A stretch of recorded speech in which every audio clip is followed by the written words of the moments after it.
ಕುಳಿತಿದ್ದೀರಿ, ನಿಮ್ಮೆಲ್ಲರ ಪಾದಗಳಿಗೆ ಶರಣು ಶರಣಾರ್ಥಿಯನ್ನು ಸಮರ್ಪಣೆ ಮಾಡ್ತೇನೆ. ಯಾಕೆಂದ್ರೆ ನಿಮಗಿಂತ ದೇವ್ರು ನಾವು ಕಾಣು. ಹಿರಿಯರು ಅಂದ್ರೆ ದೈವಕ್ಕೆ ಸಮಾನರಾದಂಥವ್ರು. ಅದಕ್ಕೆ ಹೇಳ್ತಾರೆ, 10ರ ಹುಡುಗಾಟ, 20ರ ಪ್ರಾಯ, 30ರ ಆಸೆ, 40ರ ನಟನೆ, 50ಕ್ಕೆ ಅರಳು, 60ಕ್ಕೆ ಮರಳು, 70ರ ಕೂಗು, 80ರ ಮಾಗು, 90ಕ್ಕೆ ಬಾಗು, ನಂದು ಅಂತ ಉಳ್ದಿದ್ರು 100 ಕೊತ್ಕೊಂಡು ಹೋಗು. ನೋಡಿ, ನಿಮ್ಗೆ ಅರ್ಥ ಆಗ್ಲಿಲ್ಲ, ನನಗೆ ಅರ್ಥ ಹೋಗ್ಲಿಲ್ಲ. ಜೀವನ ಎಷ್ಟೊಂದು ಸುಂದರವಾಗಿದೆ ಎನ್ನುವುದನ್ನ ಹಿರಿಯರನ್ನ ನೋಡಿ ಕೇಳಿ ಕಲಿಬೇಕು ಮಕ್ಕಳು. ಇವತ್ತು ಜೀವನವನ್ನ ಹಾಳು ಮಾಡ್ಕೊಳ್ತಾ ಇದ್ದಾರೆ. 30 ವರ್ಷಕ್ಕೆ ಮಕ್ಕಳಿಗೆ ಹಾರ್ಟ್ ಅಟ್ಯಾಕ್ ಆಗ್ತಾ ಇದೆ, 30 ವರ್ಷಕ್ಕೆ ಲೋ ಬಿ ಪಿ ಆಗ್ತಾ ಇದೆ, 30 ವರ್ಷಕ್ಕೆ ಲಿವರ್ ಜಾಂಡೀಸು, ಕಿಡ್ನಿ ಫೇಲ್ಯೂರು. ಮಕ್ಕಳಿಗೆ ಬೆಳೆಯಬೇಕು, ಜೀವನ ಮಾಡಬೇಕು ಅನ್ನುವಂತ ಸಂತೋಷ ಅವರಲ್ಲಿ ಕಾಣ್ತಾ ಇಲ್ಲ, ಕುಗ್ಗೋಗ್ತಾ ಇದೆ. ಯಾವ್ಯಾವ ಸಂದರ್ಭದಲ್ಲಿ ಏನೇನಾಗಬೇಕೋ ಅದು ಭಗವಂತ ತಿಳಿಸಿರ್ತಾನೆ, ನಿಜ. ಆದ್ರೆ ನಾವಾಗಿದ್ದು ನಾವು ಕೈಯಾರ ಜೀವನವನ್ನ ಹಾಳು ಮಾಡ್ಕೊಳ್ಳೋದು ಬೇಡ. 10ರ ಹುಡುಗಾಟ, 20ರ ಪ್ರಾಯ, 30ರ ಆಸೆ, 40ರ ನಟನೆ, 50ಕ್ಕೆ ಅರಳು, 60ಕ್ಕೆ ಮರಳು, 70ರ ಕೂಗು, 80ರ ಮಾಗು, 90ಕ್ಕೆ ಬಾಗು, ನಂದು ಅಂತ ಉಳ್ದಿದ್ರು 100 ಕೊತ್ಕೊಂಡು ಹೋಗು. ಏನು ಹೊತ್ಕೊಂಡು ಹೋಗ್ಲಿಕ್ಕೆ ಸಾಧ್ಯಪ್ಪ ಇಲ್ಲಿಂದ? ಬರುವಾಗ ಬೆತ್ತಲೆ, ಹೋಗುವಾಗ ಬೆತ್ತಲೆ. ನೋಡಿ, ಒಂದು ಸಣ್ಣ ಕಥೆಯನ್ನು ಹೇಳ್ತೇನೆ, ಮಕ್ಕಳಿಗೆ ಹೇಳ್ಕೊಡಿ. ಅದನ್ನ ನಾವು ಕೂಡ ಜೀವನದಲ್ಲಿ ಅಳವಡಿಸ್ಕೊಳ್ಬೇಕು. ಅಲೆಕ್ಸಾಂಡರ್, ಸಾಮ್ರಾಟ್ ಅಲೆಕ್ಸಾಂಡರ್ ಅಂತ ಒಬ್ಬ ಮಹಾರಾಜ ಇದ್ದ. ಜಗತ್ತನ್ನೆಲ್ಲ ಗೆದ್ದಿದ್ದ, ಆಗ್ಲೇ ಅರ್ಧ ಜಗತ್ತು ಗೆದ್ದು ಬಿಟ್ಟಿದ್ದ. ಯಾರಾದ್ರೂ ರಾಜ್ಯ ಕೊಡ್ಲಿಲ್ಲ ಅಂದ್ರೆ ಶೂಟ್ ಮಾಡಿ ಸಾಯಿಸಿ ಅವ್ರನ್ನ ರಾಜ್ಯ ಪಡ್ಕೊಳ್ತಾ ಇದ್ದ. ಕೊನೆಗಳಿಗೆ ಬಂತು, ಅವನಿಗೆ ಸಾವಿನ ಸಮಯ ಬಂತು. ತನ್ನ ಸೇನಾಧಿಕಾರಿಗಳು,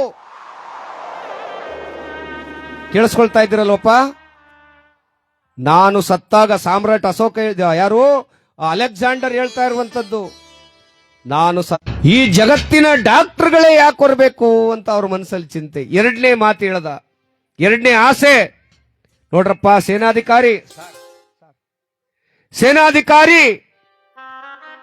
ನನ್ನ ಹೆಣ ಹೋಗುವಾಗ, ದಾರಿ ಉದ್ದಕ್ಕೂ ಹೆಣ ಹೋಗುವಾಗ, ನಾನು ಸಂಪಾದನೆ ಮಾಡಿದಂತ ಚಿನ್ನ, ವಜ್ರ, ವೈಡೂರ್ಯ, ಧನ, ಧಾನ್ಯ ಎಲ್ಲವನ್ನು ಮಣ್ಣಿಗೆ ಚೆಲ್ತಾ ಹೋಗಬೇಕು ಅಂದ.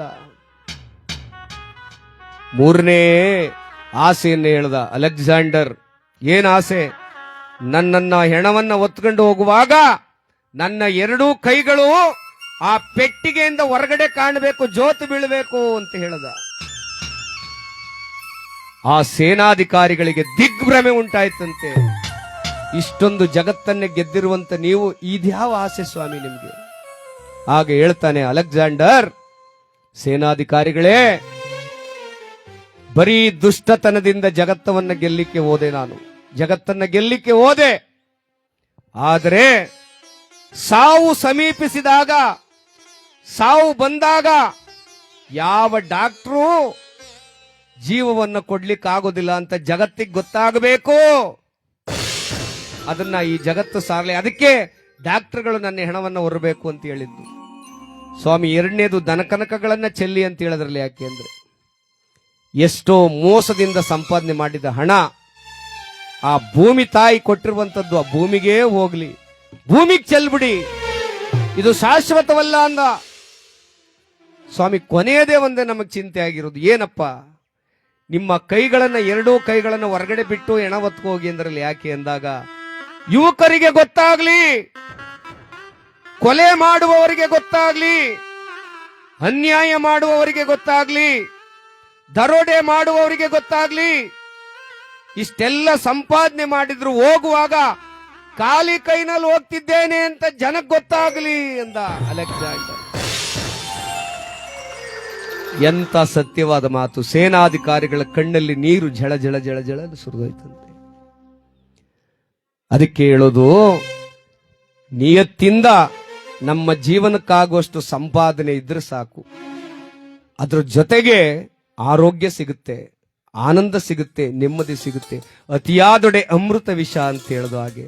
ಅದಕ್ಕೆ ಅಲೆಕ್ಸಾಂಡರ್ ನಮಗೆ ಸ್ಫೂರ್ತಿ ಆಗಬೇಕು. ಕೊಲೆ, ಸುಲಿಗೆ, ದರೋಡೆ, ಅನ್ಯಾಯ, ಅತ್ಯಾಚಾರ ಮಾಡಿ ನಾವು ಸಾವಿರಾರು ವರ್ಷ ಬದುಕಲಿಕ್ಕೆ ಆಗೋದಿಲ್ಲ.